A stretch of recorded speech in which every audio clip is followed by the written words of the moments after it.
जहाँ हम रहते हैं यह बहुत बड़े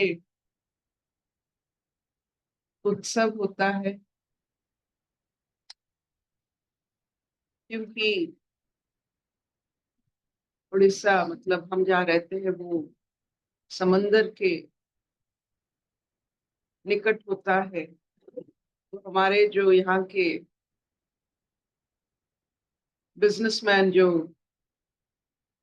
जहाज लेकर जावा, सुमात्रा, बोरोनियो बिजनेस के लिए जाते थे, यात्रा करते थे, आज से यात्रा करते थे, और हमारे नदी और समंदर के जरिए वो अपना कर्म कर कर वो हमारे देश को, अपने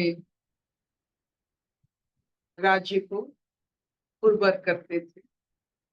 तो उसी को मान्यता देते हुए आज हमारे यहाँ नाव की, छोटे छोटे नाव हम कागज में करके हम नदी में बहाते हैं और हमारे पूर्वजों की आशीर्वाद मांगते हैं। ये बहुत बड़ी त्योहार है हमारे यहाँ। उसको हम बाली यात्रा कहते हैं, क्योंकि बाली सुमात्रा ये जो यात्रा जो होता था, तो हमारे जितने सारे बिजनेस क्लास समंदर में जाते थे तो उसको बाली यात्रा कहकर जाते थे। तो आज भी बाली यात्रा का 8 दिन का त्योहार, 8 दिन का जो क्या कहते हैं उससे बहुत रंगीला होता है। मतलब नदी के जो बाली होता है उसमें बहुत सारे स्टॉल्स पड़ते हैं। पृथ्वी के मतलब भारत के कोने कोने से लोग आते हैं, स्टॉल डालते हैं, बहुत भीड़ होता है, 10 लाख 20 लाख एक एक दिन।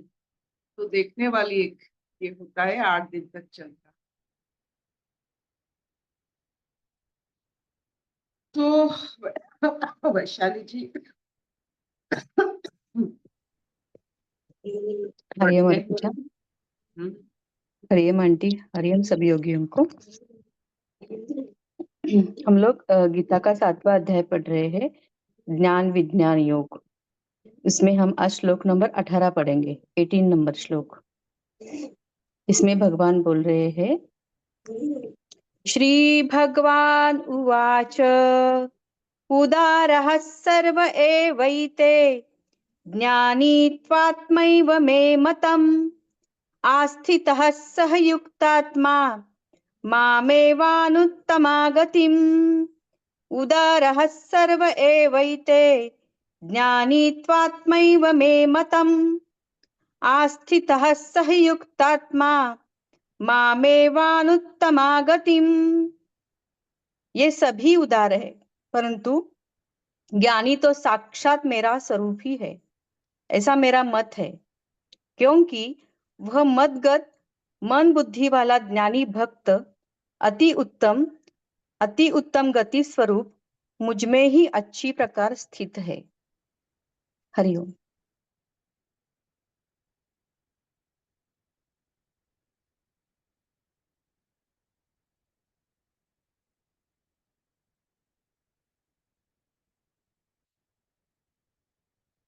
3 प्रकार के हमारे पास 3 प्रकार के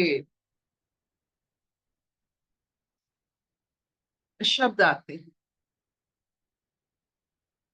एक हम जिसको मानते हैं कि ये न्योता था, इंफॉर्मेशन था, कुछ इसमें ज्ञान था,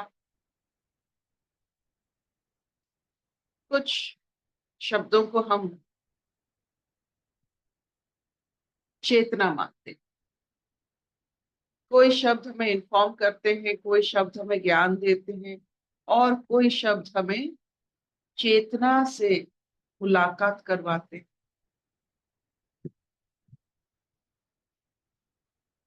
इंफॉर्मेशन, नॉलेज, विस्डम। ये ज्ञानी एक ऐसी अवस्था है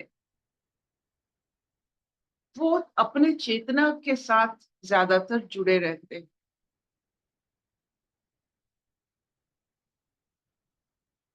संसार में इतने सारे कथाएं हैं, इतने सारे शब्द हैं, इतने सारे व्यवस्था है।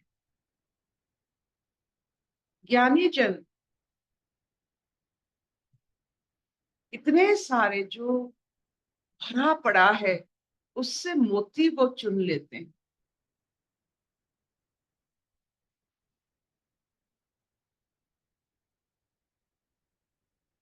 जो श्रेष्ठता को चुन लेते हैं उनके अंदर वो श्रेष्ठता जरूर होगी। श्रेष्ठता को चुनने वाले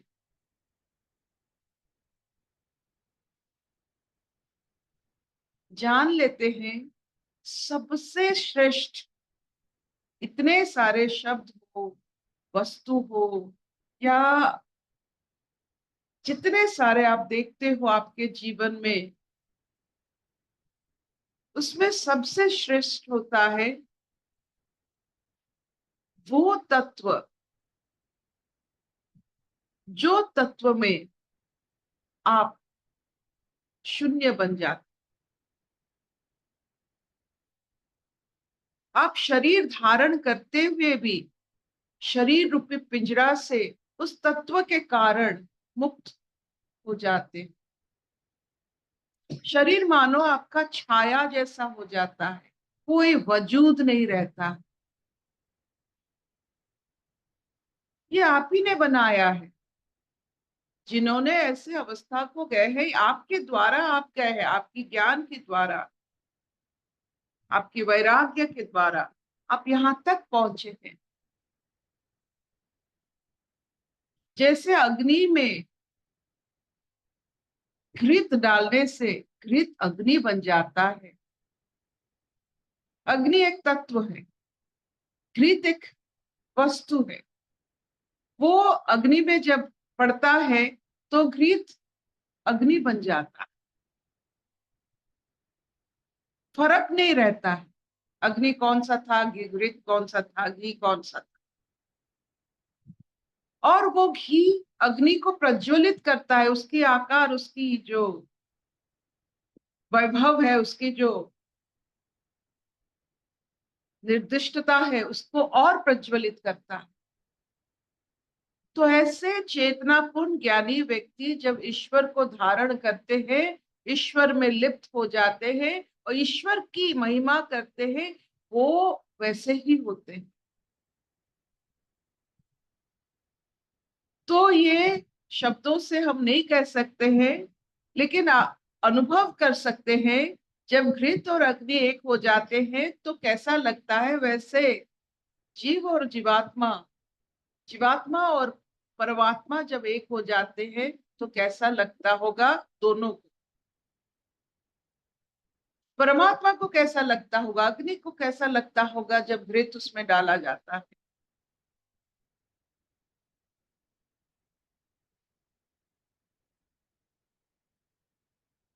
तो सिर्फ जीवात्मा को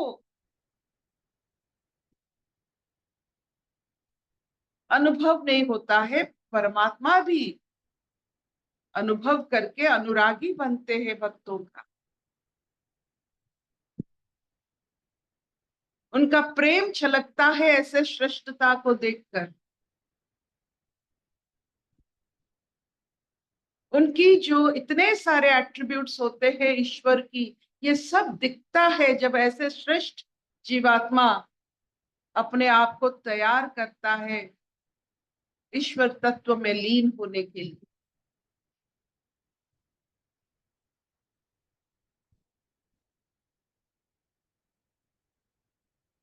एक बार ये रुचि श्रेष्ठता की ओर जाने की रुचि आ जाती है हम में, ये इंफॉर्मेशन, नॉलेज सब विस्डम बन जाता।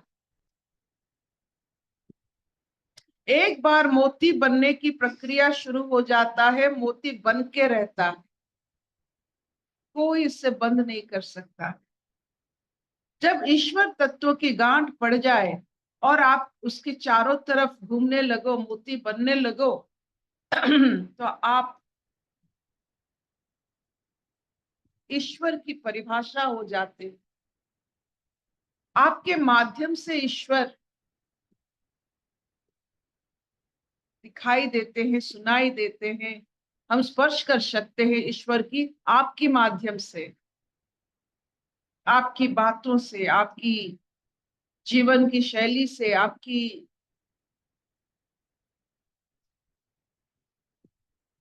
सांसारिक व्यवस्था जो आप करते हो जीवन धारण करके शरीर में, उसी माध्यम से हम ईश्वर दर्शन करते हैं। आप हमारे लिए पूज्य हो जाते हैं और हमारे लिए एक पारसमणि हो जाते हैं।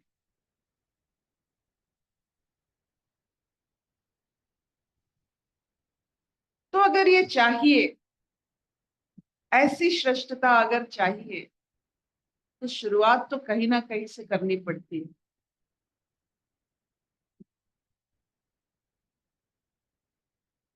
जब भी कहीं भी आप श्रेष्ठता देखते हो, किसी में भी, सब में थोड़ा बहुत श्रेष्ठता होता है, जिसमें कूट कूट कर भरी है। उस आचार व्यवहार से हम अगर प्रभावित होते हैं, हम उसे धारण करते हैं, ऐसे धारण करते हैं कि अपना ही वो वजूद बन जाता है, वही अपना पथ बनता है श्रेष्ठता की ओर जाने की। कुछ भी माध्यम बन सकता है।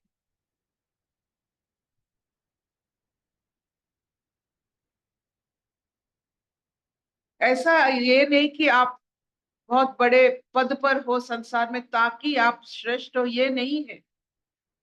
आपके घर में आप श्रेष्ठ, बाजार में जाते हो आप श्रेष्ठ हो, कोई कर्म करते हो, किसी को सहायता देते हो, वो श्रेष्ठता है आप में।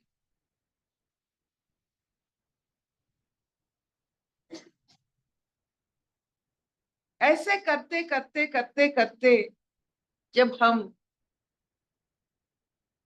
हीरक की तरह चमकने लगते हैं, ये चमक ईश्वर का, आपका नहीं।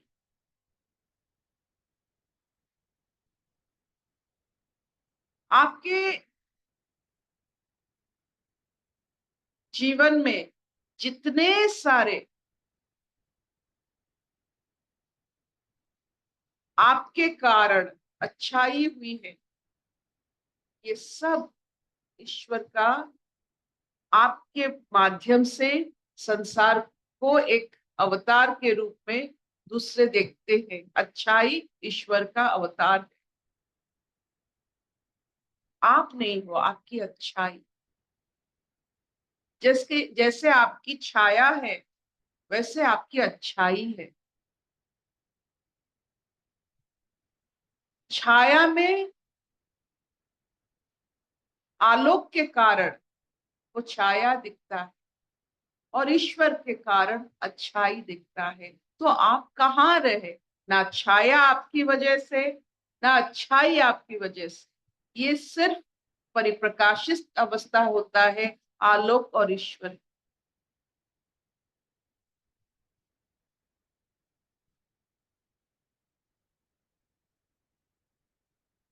तो इसीलिए आप जानते हैं कि आपके घर में जितने सारे सेवाधारी है, जो निष्ठावान रूप से सेवा करता है, आप उनको कितने प्यार करते हैं, कैसे विश्वास करते हैं कि घर की चाबी भी बच्चे भी देकर चले आते हैं। माँ के लिए, घर के लिए सबसे बड़ा होता है, सबसे अनमोल होता है उसके बच्चे, संतान।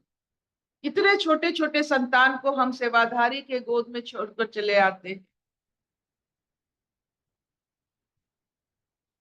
क्योंकि वो श्रेष्ठ है, वो विश्वस्त है।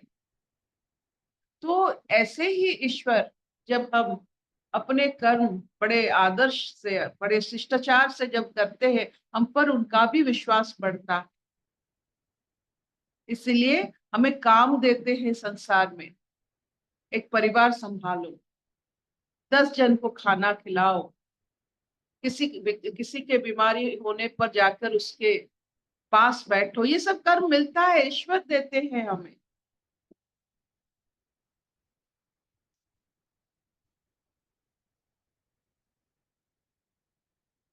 तो जब भी हमें कर्म मिलता है, ईश्वर देते हैं, उसको फिर श्रेष्ठता से हम निभाएंगे। उसके कारण फिर वो हमारे माध्यम से अच्छाई के रूप में परिप्रकाशित होंगे। उससे लोग जो आपको देखते हैं उसमें उनका भी एक दृष्टिकोण बदलेगा। वो भी जानेंगे, अरे एक इंसान ऐसा कर सकता है, मतलब हम भी ऐसे कर सकते हैं। वो भी आप ही के जैसा ईश्वर को परिप्रकाशित करेगा। ये चलता रहता है, चलता रहेगा। बस जान लीजिए यही होता है। आपको काम मिलता है, जब आप श्रेष्ठ हो जाते हो ईश्वर आपको काम देते हैं। ये मत सोचना कि आप किसी के लिए कुछ करते हो, कि आपने बहुत किसी के लिए कर लिया है और नहीं करना है। नहीं, वैसा नहीं होता। काम सिर्फ उन्हीं को मिलता है जो ईश्वर को धारण कर सकते हैं। और काम जो संपूर्ण करते हैं, काम तो आप देखते हो सबको मिलता है, लेकिन कर नहीं पाते, बीच में अटक जाते हैं, अहंकार बढ़ता है, काम टूट जाता है, छूट जाता है, काम में क्रोध आ जाती है, काम में पाने की लालच आ जाती है। काम करते करते मैंने ये किया, मुझे ये मिलना चाहिए। तो काम होता है ईश्वर की हम पर विश्वास।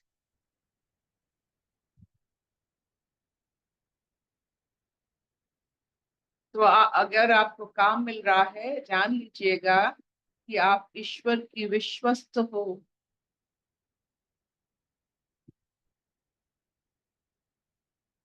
क्या इतना चलेगा?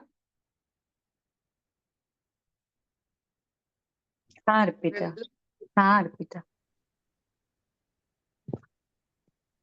हाँ मामा।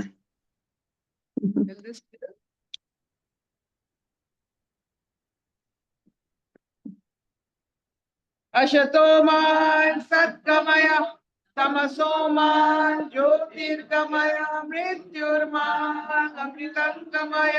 सर्वेणि सुखिनः सन्तु, सर्वे सन्तु निरामया, सर्वे भद्राणि पश्यन्तु, मा कश्चित् दुःखभाग् भवेत्।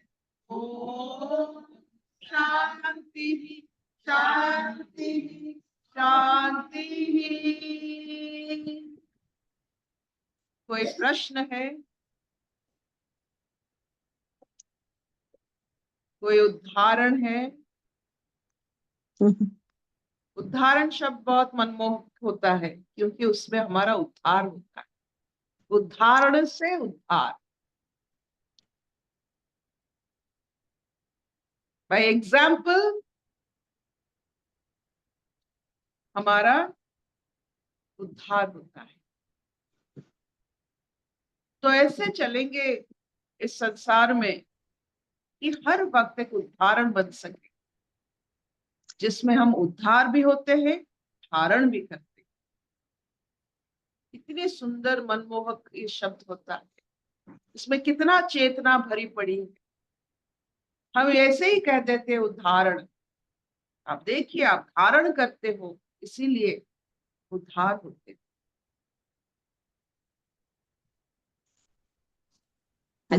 आज आपका सुन के ना मेरे को ऐसा ही एक उदाहरण याद आया। हम लोग वृंदावन, मथुरा ये सब घूमने के लिए गए थे। तो वहां पे जो सारे मंदिर है ना, एक मंदिर में उन्होंने मुझे और मेरे हस्बैंड को तुलसी के चारों ओर चक्कर लगाने के लिए रोक लिया, और मेरे ससुर जी को लेके गए और उनको वहां पे ना कुछ अपने बेटे के नाम पे संकल्प कराया। फिर दूसरी जगह पे मेरे को और मेरे हस्बैंड को लेके गए और वहां पे उन्होंने बोला तुम अपने माता पिता के नाम पे संकल्प करो। तो ऐसे ऐसे डिफरेंट डिफरेंट जगह पे वो लोग ऐसा करते रहे। तो थोड़ी देर बाद हमको ये समझ में आ गया, तो गुस्सा आ गया मेरे हस्बैंड को ना कि ऐसा क्यों कर रहे हैं, ऐसे क्यों बुद्धू बना रहे हैं। हम तो वैसे भी जो दान देना है वो तो हम देंगे ही, ऐसा करने की क्या जरूरत है। तो वहां पे मेरे ससुर जी ने उनको कहा कि ये हम सब जानते ही हैं कि वो यहाँ पे ऐसा करते हैं, लेकिन ऐसा वो ऐसे लोगों को ही कर सकते हैं जिनसे वो ले सकते हैं या जिनको देने की क्षमता है।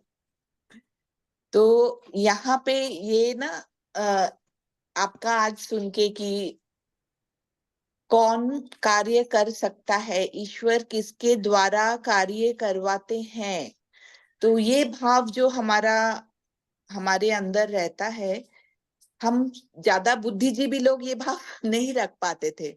हमारे लिए राइट रॉन्ग इतना बड़ा हो जाता है और किसी ने हमें बुद्धू बना दिया, मतलब ये तो हमें बिच्छू काटने जैसा हो जाता है। बट वही मैंने मेरे फादर इन लॉ का उस वक्त देखा था कि हम जानबूझ के वो वहां पे वो बुद्धू बनने को तैयार हैं, कि उनको वो बुद्धू बनाने को बड़ा कर दिया उन्होंने, और उन्हें पता है कि हाँ हम कर सकते हैं, हम बुद्धू बनेंगे यहाँ पे। वो आपने एक बार नींबू, आपका ही नींबू आप ही को बेचा गया था, वो उदाहरण वो तो बहुत बहुत सुंदर बात होती है। ये जो आपने बताया कि संसार में कर्म जो मिलते हैं हमें, इसको थोड़ा अगर समझ ले तो अपना जो पूरा पथ हम कहाँ है हमें दिखाई देता है कर्म के माध्यम से। जिसको जो कर्म मिलता है उसी के माध्यम से हम जान लेते हैं वो स्टेजेस ऑफ इवोल्यूशन में कहाँ है। कर्म के माध्यम से आपका क्या कहते हैं, आपकी इवोल्यूशनरी पद पता चल जाता। आप राजा होंगे, पद में आप राजा होंगे, लेकिन राजा की कर्म से आप कैसे राजा हो, उसी से पता चलता है आप क्या हो। हम सब माए हैं। माँ की जो कर्म से पता चलता है कि हम इवोल्यूशनरी स्टेज में कहाँ हैं। सबको कर्म, ये संसार बड़ी विचित्र है। एक पद मिल जाता है, माँ पिता बुजुर्ग भाई बहन, ये सब पदे हैं। जैसे आईएएस का वो ऑफिसर का पद होता है, वैसे सब हम पद में हैं। लेकिन वो पद को कैसे हम संभालते हैं, एक बहन का पद संभालना, एक भाई का, एक नृत्य का, ये सब पद हम कैसे संभालते हैं, ये बड़ी जो कहते हैं नजाकत की बात होती है। तो इसमें कोई फर्क नहीं है कि एक राजा और बहन में कोई फर्क है, ये पद है। आप ये पद को कैसे मानते हो? क्या इतना चलेगा? चलेगा। बहुत बढ़िया।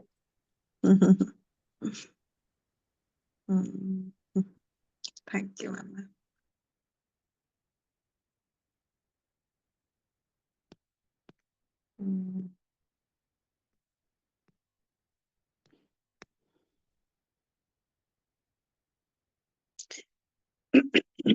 बोलो, यही सारा काल भी श्लोक में जो था ना, शिष्टता, योर गुडनेस, तुम्हारा कमाई, तुम्हारा कर्म